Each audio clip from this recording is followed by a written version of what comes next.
తెలియజేస్తున్నాము. మరి రాష్ట్రంలో ప్రస్తుతం ఏం నడుస్తుందంటే ఎగబెట్టే విధానం నడుస్తుంది, మరి కోతల విధానం నడుస్తుంది. కాబట్టి చాటగాని సీఎం మరి కుర్చీ ఎక్కితే ఏ విధంగా ఉంటుంది అనడానికి మరి ఒక చిన్న కథ చెప్తా నేను. చిన్న కథ. అయితే ఒక గ్రామంలో ఒక రైతు ఉన్నాడు, ఇద్దరు భార్య భర్తలు. వాళ్ళు సేమ్ మన రేవంత్ రెడ్డి లాగే మరి ఏటుపాటు ఏం తెలియడానికి ఆలోచన తప్ప మరి ఆచరణ తెలియని వ్యక్తి ఆ రైతు. అయితే ఆ రైతుకు ఒక అలవాటు ఉందట. ఏం అలవాటు ఉందంటే రోజు పొద్దుగొట్టగానే చల్లతోటన్నా పాలతోటన్నా అన్నం తినే అలవాటు ఉంది. అసలు విషయం ఏంటంటే ఆ రైతుకు బయటనే తింటా. అది బయటలేదు కానీ మరి పొద్దుతే మరి చల్లతోట అన్నం తినాలి. ఎట్లా తినాలి అని ఆలోచన చేసినప్పుడు ఆ పక్క పంట ఒక గొల్లల పెద్దమ్మ ఉందట. ఆ పెద్దమ్మ దగ్గరికి వాళ్ళ భార్య రోజు ఇంత చల్లబట్టలు కొద్దిగట పోతుండగానే ఇంత మంచిగా తినదట. మరి ఏమైందో ఏమో ఆ గొల్లల పెద్దమ్మకు వాళ్ళ భార్యకు పంచాయతీ. ఇక పంచాయతీ అయితే చల్లబొత్తురా, ఇక చల్లబొత్తలేదు. ఆ చల్లబొత్తలేదు, ఈయనకేమో చల్లలేదు, ముద్ద దిగదు. ఎట్లా ఏం చేయాలి, ఏమైందా ఇలా చల్లలేదు ఏమైందంటే చల్లలేదు ముద్ద దిగుతలేదు, తినరాదు అంటున్నారా. అయ్యాలి ఏందో నా పిల్ల వినలేని పంచాయతీ కాబట్టి అని ఇక మనసులో అనుకున్నాడు. ఎట్టనే మరి ఏం కథ నాకు ఇలా చల్లలేదు అన్నం తినలేదని అన్నారు. అయితే ఆమందట కదా, మన వరకు ఏంటయ్యా మనమే ఒక ధైర్యం ఉన్నాం. ఇక మనమే ఒక ధైర్యం ఉంటే మనకు పాలు ఉంటుంది, చల్లు ఉంటుంది, పెరుగు ఉంటుంది, గడ్డలు గడ్డలు రొచ్చు పెరుగు అని చెప్పినారు. అబ్బా నా భార్య తెలియగలదే. ఇక నాకు రాలేదు ఆలోచన. మరి ఎట్లా వెళ్తామని ఇక ఊళ్ళో పోదామని పసలు తిన్నాడు. మరి ఈయనకు తెచ్చుడే కానీ ఇచ్చుడు పసలు పసలు అత్తి తెచ్చుడే కానీ మళ్ళీ ఇచ్చుడు వెళ్ళాడు ఆయనకు.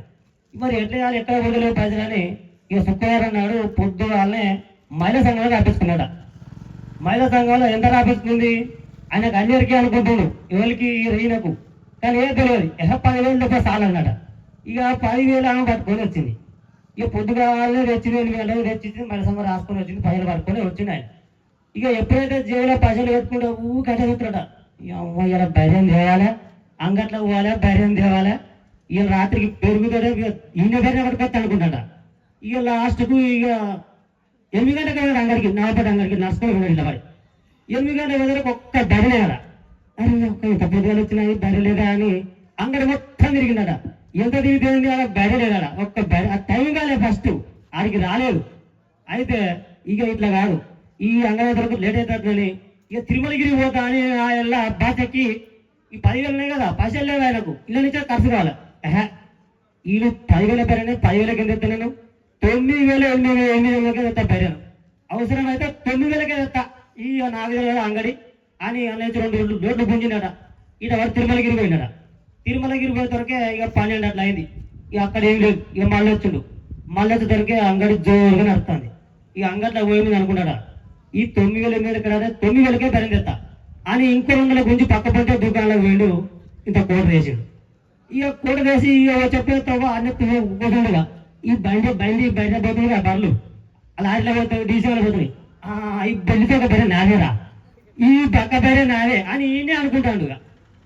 అనుకొని ఏం చేసిండు, ఇక లాస్ట్కి తాగిండు, పోయిండు నాడు అంగట్లోకి పోయిండు. పోయినాక ఏమైందంటే పెద్ద మనిషి బయట తన్ను అడిగినాడ, ఇది 30,000 అన్నాడు. అక్క ఇంత ఆగింది ఇపోయింది, నేను 10,000 అనుకుంటే 30,000 పేరంటే నీ భార్య ఉందా, ఇక అవతల ఇంకో పేరు ఉన్నాడు. ఆ భార్య కాడికి వెళ్ళాడా 40,000 చెప్పినాడా. ఓర్ని అడగని ఏంది కదా, అంగడి మొత్తం తిరిగినాడా 4 అవుతుంది. భార్యకు ₹1,00,000 చెప్పినాడు కానీ 60,000 ₹1,00,000 ఇదే చెప్తారు కానీ ఇక ఈయనకు 10,000 బయట దొరకలేదు. ఓరి దేవుడా ఏంది కదా, ఇక ఎదురుకు వచ్చినాయి, ఇంటికాడ పైసలు తీసుకొచ్చినాయి, భార్య తను వచ్చినాయి అని మనం ఎట్లా సేమ్ మన ముఖ్యమంత్రి రేవంత్ రెడ్డి ఎక్కడ అన్ని హామీలు ఇస్తా అని చెప్పిండు కదా, ఏం చేయలేక తప్పలేక ఇక సేమ్ అట్లా కూర్చుడు.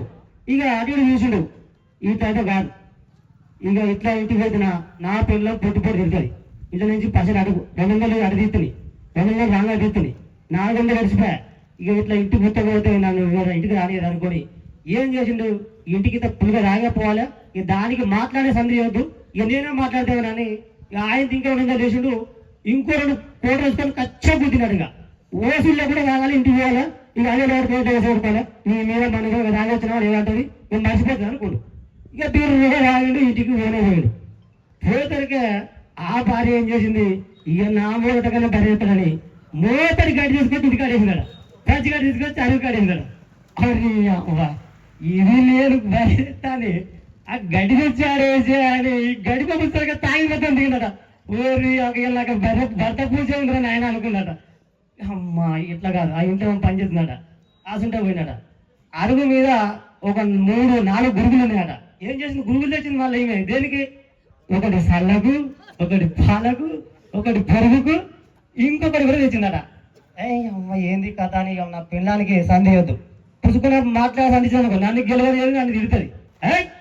ఉన్నావా ఇంట్లో, ఏమన్నా వచ్చింది, ఏం చెప్పు ఏంటిదే ఇది, గడ్డి అయ్యా గడ్డి బయటకూడదు, గడ్డి అంటే ఇవేంటి, అది పాలకయ్యా పాలగురి, అమ్మ పాలగురిగా, ఇవేంటిదే, అది చల్లగురికి చల్లది, ఇదేంటిదే, అది పెరుగుకు, అదేంటిదే మరి, అది అప్పుడప్పుడు మా వాళ్ళకి పంపుతా. అది అవ్వ అంటే నాకు తెలియకుండా నువ్వు నీ వాళ్ళకి పంపుతున్నావు, ఎన్నో నేను చెప్పి సంగతి అని. ఇక పిల్లలు పడుకొని పట్టు పడుతున్నాడు, వాడు మొగ్గుతాడు. అందరూ వచ్చిన అక్కడికి, ఏందిరా కొడుతున్నావు అని వాళ్ళంటే, ఇక చూడ ఇది నాకు తెలియకుండా అని అమ్మగారికి పెరుగు పంపుతా, అదే పెరుగు పాలు పంపుతుంది అని పొట్టు పడుతున్నాడు. కాల పిల్లలు మొగ్గుతాడు. ఆయనతో అట్లా ఇంకో పెద్దమంది వచ్చినాడ, వాళ్ళు దొరికించుకొని పొట్టు పడుకుంటాడు. వీళ్ళు నన్ను అనుకున్నాడు, నీ బయట సౌండ్ పంపుతున్నాడు కదా, నాకు బర్రె ఎక్కదురా నాయన, నాకు బర్రె లేదు, నీ సేవ ఏంటంటే మరి నీకు బర్రె లేదా పాలెక్కదురా అది వాడు అంతరికే.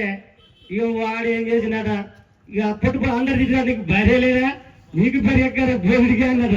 అంటే వాళ్ళు అన్నట, అయ్యా ఇక తాగింది మొత్తం చెప్పినాడ, జరిగింది గిట్లా నువ్వు ఎదురు గిట్లా పోయినా, ఎదురు గిట్లా పోతే అందరి మొత్తం నా ఇజ్జత్ పోయింది, అవి ఉన్న పది నుంచే 1000 రూపాయలు ఖర్చు పెట్టుకొని తాగొచ్చిన.